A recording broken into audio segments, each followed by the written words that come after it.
Hey guys, I'm going to show you a really good yoga flow that you can do. That's basically, I'm just going to go through it and freestyle it a little bit, and it's going to basically help you with some postural issues or pains that you might be having from sitting at home for too long, or having maybe sitting on the computer if you're working from home, or maybe even watching TV for too long, watching the news, and your back is just all stiffened up, whatever the case is. So I'm going to be conscious of helping you with back pain. I'm going to be conscious of also helping you with neck pain, hip pain, and also some tightness in the wrists and forearms, which we get a lot from working on the computer, or just not exercising as often as we do, so our body stiffens up. But I'll be conscious of those things, and of course get you a little bit of tone going as well. Those are all things that are important. So obviously some of the key areas that we all need to work on are going to be like some shoulders, arms, stomach, of course, and a little bit of legs. So it's not going to be too intricate of a flow, but it's going to be something that you can start doing right away, and it's not going to take a lot of time, and it'll be very effective. Okay, so we're going to start in a seated position. Basically, if you can't sit in this basic cross-leg position, then you can either put a pillow under your hips, or you can put your back up against the wall or a couch, and that might help you a little bit. If the wall is behind you, you might not be able to get the full rotation. So this one's we're going to call churning the butter. Okay, so this one is to help you with any lower back stiffness, sort of loosen up and activate the core. So we're going to be twisting around like this, just like that. And so I'm arching my chest forward on this way, and then arching back like this. Okay. So my stomach is staying very active. So even on the way forward, I'm pulling my belly in. On the way back, keeping it tight, and maintaining a tight grip on the hands here. So it's going to help loosen up the spine. Really exaggerated forward, really exaggerated back.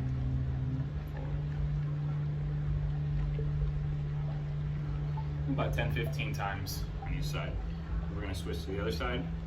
Remember, really exaggerate that arch. So we're going to really exaggerate the arch back, really exaggerate the arch forward.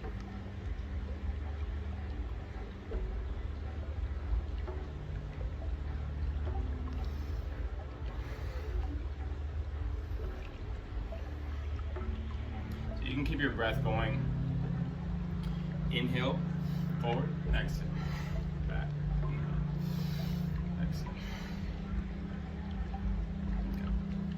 So don't get too hung up on how many reps that you did. As long as you're doing roughly the same number on both sides, really go more for like how your body's imbalances are feeling. So if I'm going in one direction and I feel like it's a little bit tighter, maybe I'll even revisit that side. If I did 10 or 15 on that side, did 10 or 15 on the other side and felt like that side was okay, I'll revisit the other one and do another 5 or 10 just to bring back balance. Okay. So the other one's going to be a simple reach forward. Okay. So I'll turn myself like this so you can see me. So I'm sitting in this position. Trying to keep the back pretty flat. Just breathe. This one puts the hips in a position that is going to allow you to get a little bit more dynamic of a stretch in your lower back, because the hips are opened up. So the lower back is going to stretch out really nice.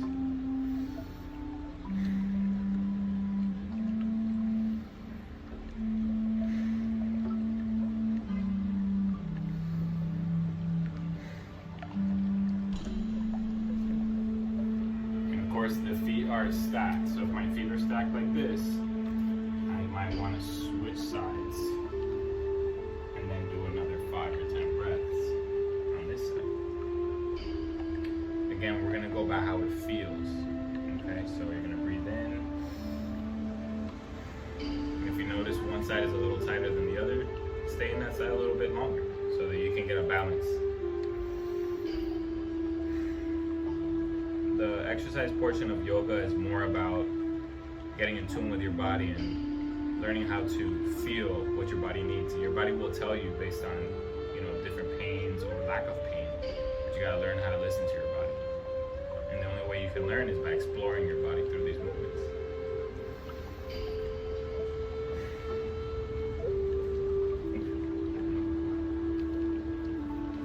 And again, I'm just guiding you in this particular video, so you can pause it anytime, you can watch it and then revisit it later. You can take the sound off and follow along with the visuals, whatever you need to do. Okay, I'm just freestyling here a couple of things. So here we're gonna go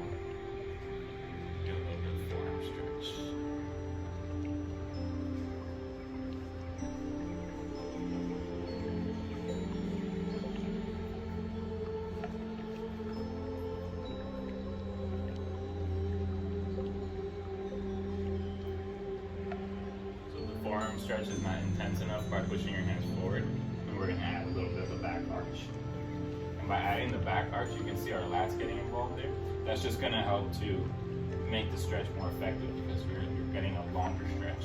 So as opposed to here, where the muscles here are shorter, when you arch, it's going a longer distance.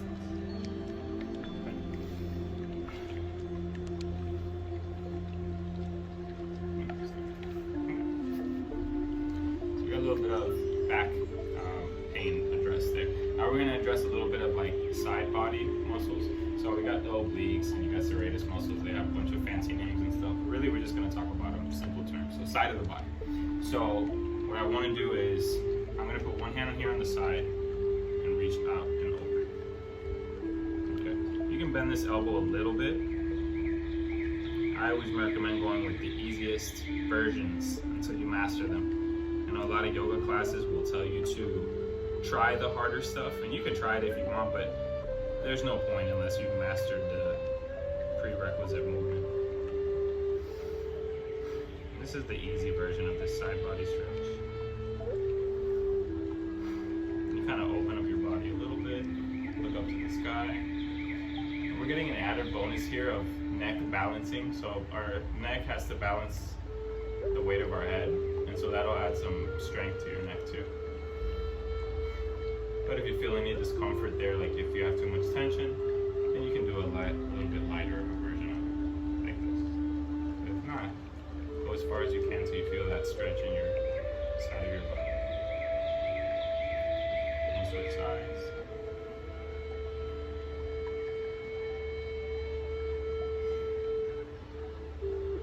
And again, bending the arm will actually allow me to bend my body a little bit more. And one really important thing is to, when you're breathing, don't lose your position. So when I inhale, I maintain my position, and when I exhale, I do the same thing. So I'm maintaining position the whole time. That way the breath can do the work that it wants to do. So inhale creates space in the body. Exhale. We'll deepen the stretch. So we did a little bit of lower back, side body, hip, all that good stuff. Okay. So we'll get a little bit of hamstring for us that have been sitting for a long time in these last few weeks, or maybe even the last few years. It might not be any different now. It might just be overkill now. But the hamstrings are muscles that are designed to be movement. They're not really designed to be sat on. And so we already sit on them too much. So we should basically try to balance out any sitting that we do. We should minimize the sitting that we do, but if we sit a lot, we need to balance it out. So these type of stretches here, and I know we're used to, we've probably seen this one before, like try to reach as far as we can, reaching for the toes. But really I invite you to just chill out in this pose, okay? So just have your legs as straight as possible, maybe even slightly bent if it's too uncomfortable, and just reach for your calves or your shins, and just grab onto them like that, and keep your back flat. If you pull your toes towards you, and you just keep your back as flat as possible, and slowly lean forward, you'll feel enough hamstring stretch and calf stretch to be effective. So let's take a couple breaths here.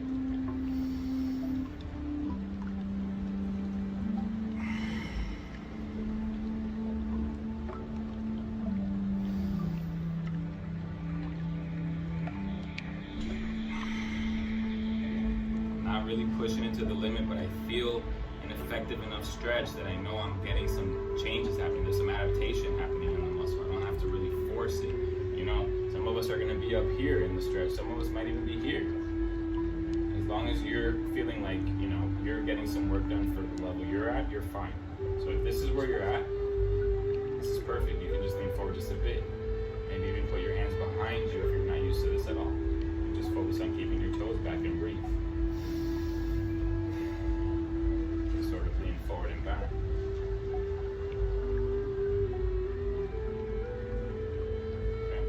Whatever level that you're at, to me that's the most important part of yoga, is to be aware of the level that you're at. That's why I recommend that you get a guide from somebody who's a master in this, because they can tell you better and they can measure you better and tell you what level you should be at and what you should be working at. If you're not educated in that, you're going to be guessing. And in fitness, you don't want to guess or get creative at all. Okay. That's a little basic strokes. So I'll put us into something a little bit more active now. So this one's going to be really good for, it's good for your stomach. So this is part of, I did another video that was talking about the vacuum. You can do this exercise standing, but you can also do it on all fours, where we're going to work on a little bit on our abdominal area. So we're going to inhale and exhale. Inhale and exhale. Okay, obviously you can see there at the stomach area, that's the most important part. So when you inhale, your belly fills up. Exhale.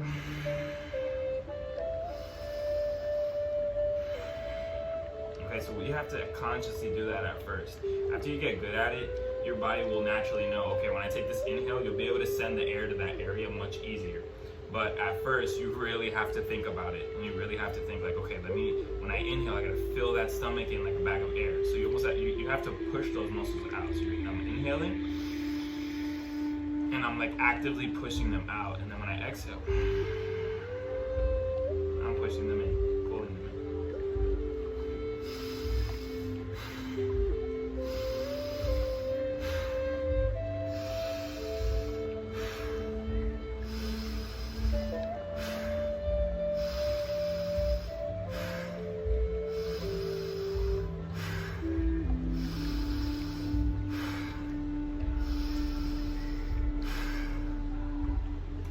You can also hold it in for a little bit. So I can even talk, after these muscles get stronger, you can do a lot of things while you're pulling your muscles in. But you're gonna have to focus a lot if you're just getting started doing these. But right now I'm pulling my stomach in really tight, keeping my hands well grounded and my feet well grounded too, as I'm pulling in my belly. And then I relax. So this is the relaxed position, and this is the vacuum pulled in position. Okay? A few more reps.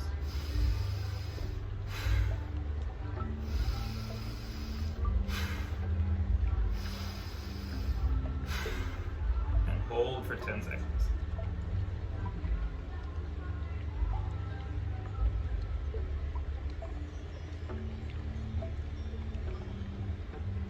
Rest, good. Okay.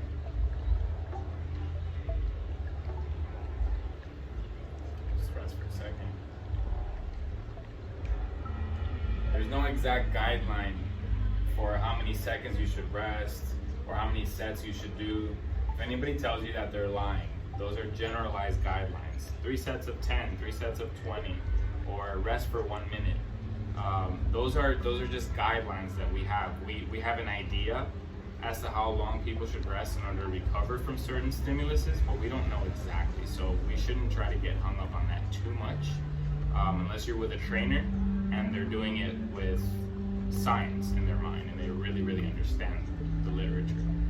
But if you're just guessing because you heard about it, like, don't get hung up on it too much, just kind of go by how you feel. So if you do a particular position like the one we just did and you feel a little bit lightheaded for a second, naturally come to a position that you feel like you're comfortable in and just wait until you feel better. And try not to wait too long, but also don't do it too short. Just go by how you feel. Eventually you'll really, really learn to go by how you feel. All right. So this is it's going to be the most active one that we've done so far as muscles go.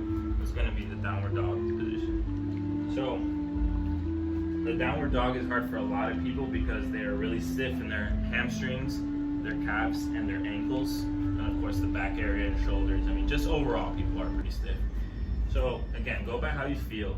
And if you can't do this comfortably to the point where you feel like you're going to get a benefit from it, then just skip it. You can watch this portion to learn about it, but don't focus too much about how you should try to force yourself to do it or anything like that. Okay.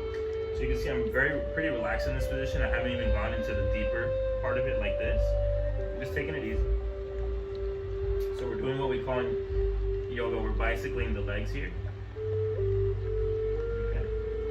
So that's going to create that movement in the hamstrings that I talked about, that the hamstrings are designed to do. So if you've been sitting all day, you can imagine this is going to get those hamstrings activated again. It's not going to let them stiffen up.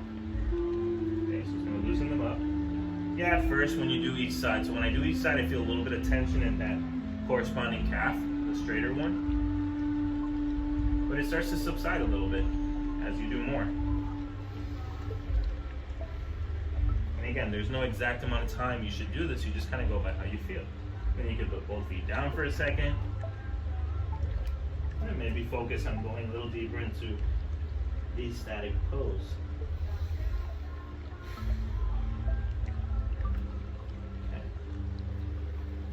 And you should be aiming to get your chest going towards your toes, hips going towards the sky, and your heels going towards the ground. A lot of us are going to have heels up here because we're super, super stiff. And there's going to be ways to mitigate that are easier than this. But if you're at that position, you can hold for a little bit and just loosen up the angle a little bit. Don't go too far. And just go back to bicycling a little bit. And your end goal is to be able to end up in this position right here where you feel very, very comfortable.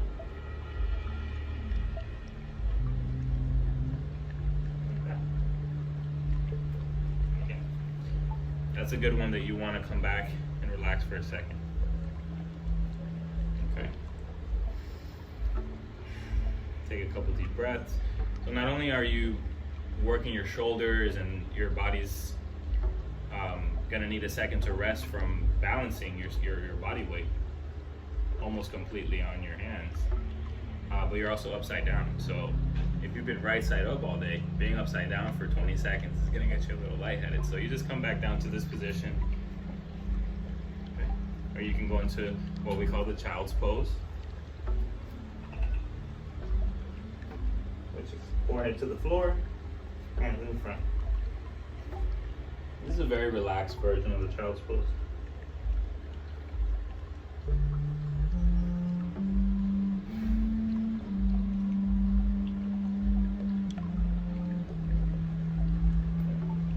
And that pose allows you to come back to balance. Feel like you have or anything like that. Back to the seated position for a little bit. And we're going to check back in on that pose that we started with at the beginning. And we're going to, let me slide back a little bit. We're going to go ahead and see if maybe we feel a little bit more open. I know I do already. You might not notice much of a difference in your first session of doing these, especially depending on what lifestyle you live. But you most likely will feel a little something, but over time you'll start to notice those little changes and you'll be really happy about them. It's not always big changes, sometimes they're subtle, most of the time.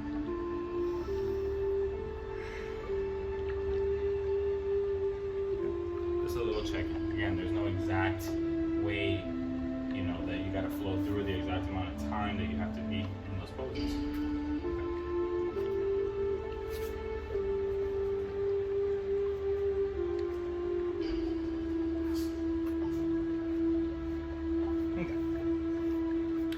So this next one is going to be for back activation.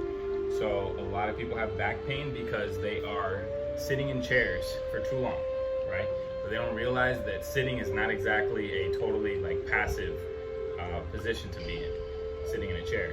Your back is actually working a lot, and your neck is too, because they're up. They're supporting your neck, supporting your head, supporting your upper body, and without the help of the leg muscles, because when you're sitting down in a chair, your butt is not working, your thighs are not working, so you're putting extra pressure on your back. While sitting down in a chair for 20-30 minutes might not bother you that much, but for a few hours, and then days and weeks and months and years, you're looking at a major exercise on those back muscles. Okay? So this exercise is actually going to strengthen those muscles, we're going to isolate them, and it's also going to allow for a little bit more of a natural way of working them. Put your hands here, Side by side. And we're gonna come up just a bit here. Just right there. So I'm in this position, I'm pulling my shoulders down and back, I'm not straining my neck. And my mid and lower back muscles are very, very active right now.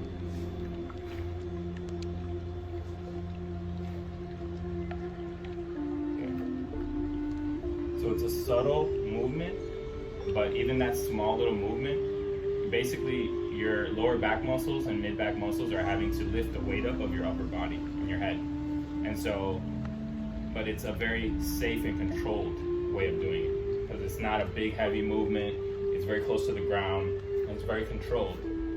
So as we lift, those mid back muscles are working harder and harder. Obviously gravity's going against them, and once we get up to just about here, now they're working tough enough to where they're gonna really feel that stimulus.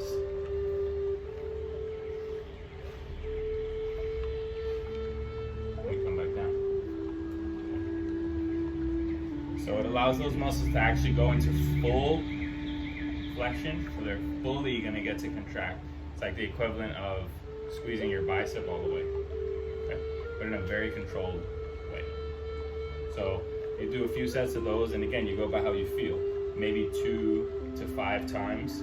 I already felt those muscles working really hard. So if you're doing it properly, maybe 2 or 3 times that you go into the position for 5 or 10 breaths is gonna be enough.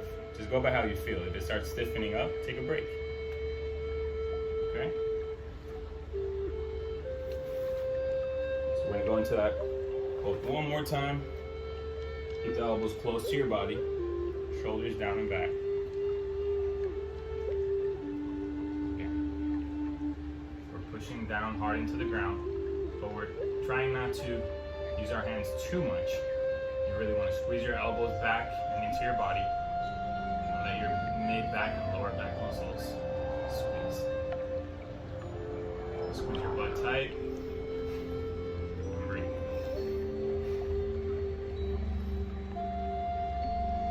Right, good. Now you can go into this face down Shavasana position, where you just turn your head to the side and have your hands stacked on top of each other and just stabilize. That's an intense position.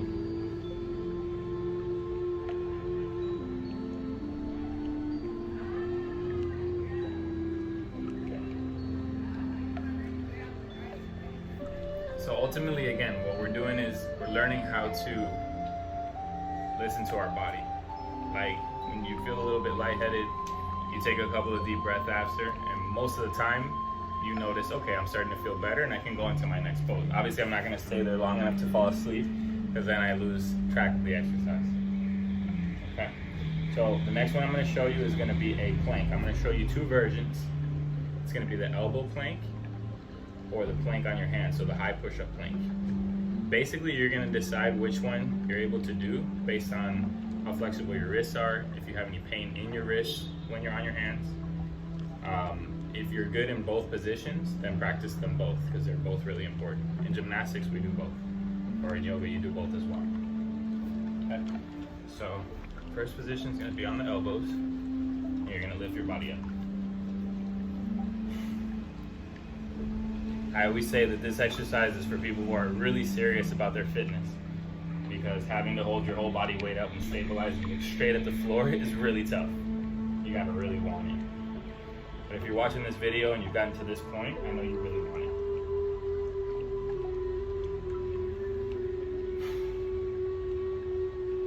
Okay?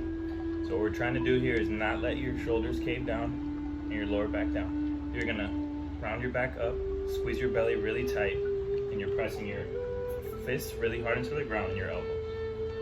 Pull your belly up tight.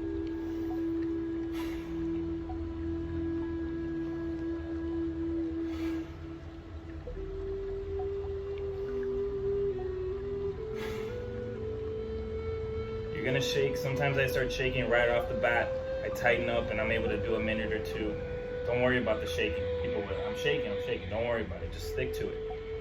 And try to control the shaking as much as possible. And if you can't, it's okay. Just keep stabilizing. You'll get better at it.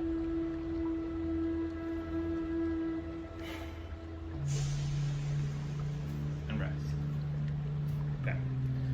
So that one's gonna help you strengthen your shoulders. Obviously, it's not the end-all be-all for shoulder strength, but if you're just getting started, or even if you're advanced and you're trying to take your shoulders to the next level, planking is very important because shoulder balance is really important. It's not just weightlifting that's going to help you strengthen your shoulders. Your body weighs as weight, so you're technically weightlifting there. But it's more about stability, which is what a lot of people don't have. So if you have any kind of shoulder impingement or anything like that, shoulder problems, that workout might be tough for you. So you could just omit that one, but just know that you can't just most of the time say I can't do this workout and not try to figure out why. So we gotta try to mitigate that so that we can come back to it. Okay, so the last one's gonna be the plank, push-up plank.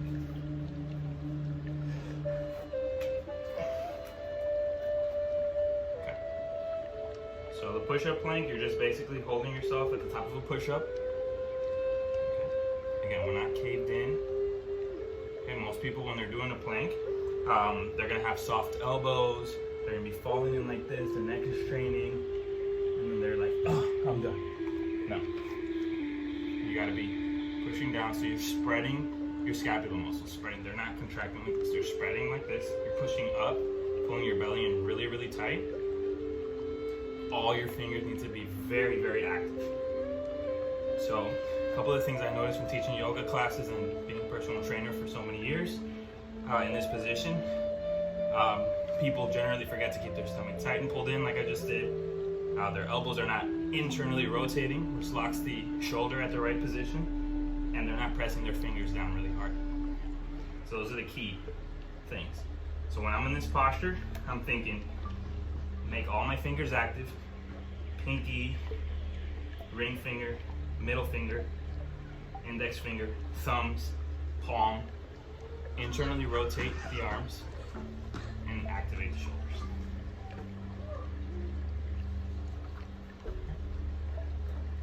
Very good. Whew. So, I hope that helped you guys out. I know it will. So if you do the workouts properly, and you can watch the video first as like instructional, and then sort of pause it and try it out, or you can rewind it, play it back. I freestyled this exercise with workouts and postures that I do with all my clients most of the time. These are ones that we constantly go back to because they're just foundational movements. So it's all about the basics. So today the focus was back pain from all this crazy stuff. I know we're all sitting way more than usual. We're all at home a lot more than usual. And so, you know, that was the focus today. I wanted to get your shoulders stronger, which we did with the plank. And the downward dog is sort of a combination of the two. So you're getting some strength in your shoulder, but you're also working on flexibility of your back, your hamstrings, and your shoulders. So that's really cool. Definitely keep practicing these workouts that are in here. So my recommendation after practicing yoga for over 10 years is that the ones that I specifically chose today, you can just focus on these and then just try to get better at these and do whatever it takes to enhance your position in each one of these. And that you can stick with for a while, because once you master, if you can really do the plank how I did it, then you can move on to something. But if you can't do it how I did it, don't even worry about looking for any other videos on how to, you know, strengthen any other muscles, or, oh, I need to use a dumbbell, or I need to use some barbells. Like, don't even worry about that, because it's gonna be good enough. So I hope this helps, and I hope you guys are able to follow along. Definitely comment if you know anything, any ideas that you might have, any other problems that you might have. So any specific workouts or muscle groups that you want me to do in a show, and I will do them for you guys.